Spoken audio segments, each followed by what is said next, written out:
નમસ્તે દર્શક મિત્રો, આજે સવારે વર્તમાનપત્ર વાંચ્યું. તેમાં ભાજપના નીતિનભાઈ ગડકરીનું નિવેદન વાંચ્યું. તે વિશે આપણે થોડીક ચર્ચા અહીંયા આગળ કરીશું. આ નિવેદન વાંચ્યા પછી અમને લાગ્યું કે શ્રી નીતિનભાઈ ગડકરી કઈ દુનિયામાં વસતા હશે કે તેમને ભાજપના બીજા રાઉન્ડમાં લોકસભાની ટિકિટ ફાઇનલ થઈ ગઈ, તેમાં કંઈ ગરબડ ગોટાળો ના થાય તે માટે સત્તાધારી પક્ષની એટલે કે એમના પક્ષની મદદે આવ્યા અને કહ્યું, શું કહ્યું કે ચૂંટણી બોન્ડ નહીં હોય તો ઇલેક્શનમાં કાળા નાણાંનું ચલણ વધશે. ચૂંટણી બોન્ડ નહીં હોય તો ઇલેક્શનમાં કાળા નાણાંનું ચલણ વધશે. અત્યાર સુધી આ 72 વર્ષ સુધી ચાલ્યું આ બોન્ડ વગર, અને કોઈ નાણું વધ્યું નથી એવું કાળું નાણું, અને અમને એકદમ રાત્રા સપનું આવ્યું કે આવા વધશે. ભાજપે ઈડી, આઈટી, સીબીઆઈનો ભય બતાવી જે ચૂંટણી ભંડોળ, બીજા શબ્દોમાં ખંડણી, અમે તો એને ખંડણી કહીએ છીએ, કારણ કે આ લોકોને ડર બતાવવાનો કે ભાઈ ઉપાડીને લઈ જઈશું અથવા તો તમારે ત્યાં રેડ પાડીશું, ચૂંટણી ભંડોળ આપી દો. આ ખંડણી એક જાતની છે. ભેગું કરેલ તે બધું સફેદ નાણું છે. ગડકરી સાહેબ, આ બધું જે ભેગું કર્યું એ બધું સફેદ નાણું છે. કેવા કેવા લોકો પાસેથી આ ચૂંટણી ભંડોળ ભાજપે એકઠું કરેલ છે તે મિસ્ટર ગડકરી આ વર્તમાનપત્રમાં તો વાંચતા હશો,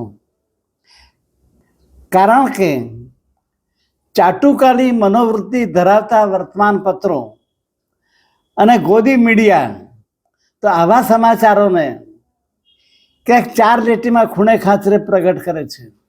બાકી જે સ્વતંત્ર મીડિયા છે એ તો ખુલ્લેઆમ બોલે છે કે આ લોકો પાસેથી ખોટા પૈસા લીધા છે ને આ લોકો પાસેથી આ લોકો કાળા બજારિયા છે ને આવા લોકો ધંધા આવા કરે છે ને એની અંદરથી આ લોકોએ પૈસા પડાયા છે. નામદાર સુપ્રીમ કોર્ટ કહે છે કે આ બધું ગેરબંધારણીય છે અને ગેરબંધારણીય રીતે ચાલતું હતું, અને આપને સ્વર્ગસ્થ જેટલી ઉપર વિશ્વાસ છે કે અને તે સમયના રિઝર્વ બેંકના ગવર્નર પણ અને તે સમયના ચૂંટણી કમિશનર સાહેબ પણ અભિપ્રાય આપેલ છે કે આવા બોન્ડથી કાળું નાણું વધી જશે.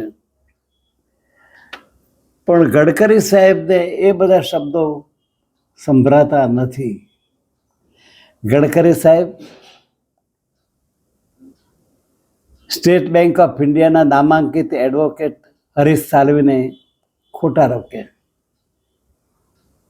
સ્ટેટ બેંકે હરીશ સાલ્વીને ખોટા રોક્યા. એમને આના કરતાં તો ગડકરીને રોકવાની જરૂર હતી. એ કહી દેત કે ભાઈ આ ઇલેક્શનની અંદર જો નહીં બોન્ડ નહીં હોય તો કાળું નાણું વધશે. આપને ગૃહમંત્રીને શાહને રોક્યા હોત તો સારું થાત, તો એનો પૈસા તો સ્ટેટ બેંક ઓફ ઇન્ડિયાના પૈસા તો બચી જાત. આપને રોક્યા હોત ને ગૃહમંત્રીને રોક્યા હોત ને. અને સુપ્રીમમાં તો કહી શકત કે ચૂંટણી બોન્ડ નહીં હોય તો ઇલેક્શનની અંદર કાળા નાણાંનું ચલણ વધશે, એવું ચોખ્ખી સ્પષ્ટતા તો કરી શકત. ગડકરી સાહેબ, આપને જાણ હશે કે આ ગુપ્ત ચૂંટણી બોન્ડ દ્વારા ભેગા કરેલા નાણાંની હિસાબ ચૂંટણી કમિશનર સાહેબને આપવો પડે છે, અને આપને પણ ખ્યાલ હશે કે નાણાંનો દુરુપયોગ શું થાય છે. જે સફેદ નાણું કાણામાં પરિવર્તિત થાય છે અને ધારાસભ્યોને ખરીદવા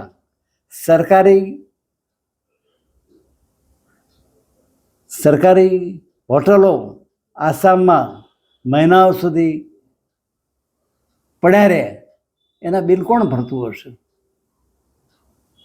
મધ્યપ્રદેશની જે 20-22 ઉઠાવીને લઈ ગયા હતા પેલા જ્યોતિરાદિત્ય, એ સીધા ત્યાં આગળ બેંગ્લોરની અંદર એ 20-25 દિવસ સુધી પડ્યા રહે, એના બિલ કોણ ભરતું હશે?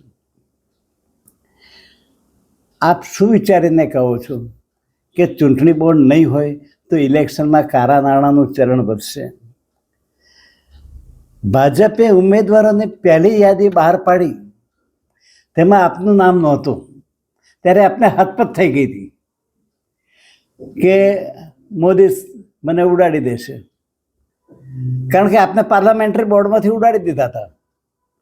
મોદી સાહેબે જોયું કે આ હતપત થઈ છે, એટલે એમણે તેલંગાણા જતા પહેલાં ત્યાં આગળ આપને આશ્વાસન આપી અને ત્યાં ગયેલા, અને આપને મનમાં થોડીક શાંતિ થઈ. કયા કારણસર મોદી સાહેબે પાર્લામેન્ટમાંથી આપને દૂર કર્યા હતા?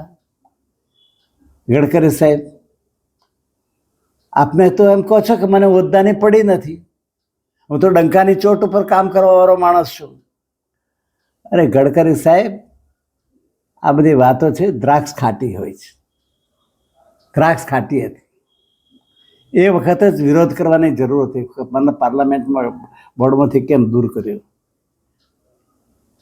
આપનું શક્તિદર ત્યાં આગળ બતાવવાની જરૂર હતી, પણ મને હોદ્દાની પડી નથી એમ કહી અને બેસી ગયા, કારણ કે દ્રાક્ષ ખાટી હતી. આ પહોંચી વળાય એવા નહોતા. શ્રી ગડકરી સાહેબ, આપ શિખામણ તો સારી આપો છો. આપ કહો છો કે મતભેદ હોઈ શકે પણ મનભેદ નહીં. આપ તો અનુભવી છો, 10 વર્ષથી ત્યાં આગળ સંસદ સભ્ય છો, પણ મનભેદ ક્યાં જોવા મળ્યા એ કહી શકશો? અરે ગમે તેવા ઉચ્ચારણો વાપરવા શું વડાપ્રધાનને શોભાસ્પદ છે? પુરોગામી વયોવૃદ્ધ મનમોહન સિંહ માટે ગમે તેમ બોલવું તે શું વડાપ્રધાનની ગરિમાને શોભે છે? બીજા ઉચ્ચારણોમાં તો હું નિર્દેશ નથી કરતો, પણ એટલું કહું છું કે ગલીના છોકરાઓ અંદર અંદર ઝઘડે ત્યારે પણ આવું બોલતા નથી. શું આ બધાથી આપ અજાણ છો? અને પાછા કહો છો કે મનભેદ હોઈ શકે, મતભેદ ના હોઈ શકે. ગડકરી સાહેબ, અમને આપના માટે માન છે, અને બીજા બધા પક્ષો પણ આપને થોડું ઘણું માને છે. આપ પણ ભાજપ છોડવાના નથી, એ વાત બી નક્કી છે.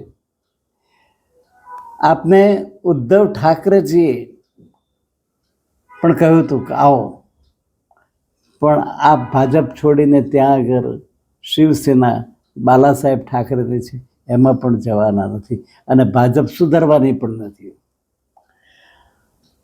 અમને તો એમ લાગે છે કે આપના દરેક પક્ષો સાથે સારા સંબંધોના કારણે મોદી સાહેબે આપને આવા નિવેદનો કરવાનું કહ્યું છે. જે હોય તે આપે તો નિવેદન કરીને છૂટા પડ્યા. બસ આજે આટલી વાત કહેવાની છે.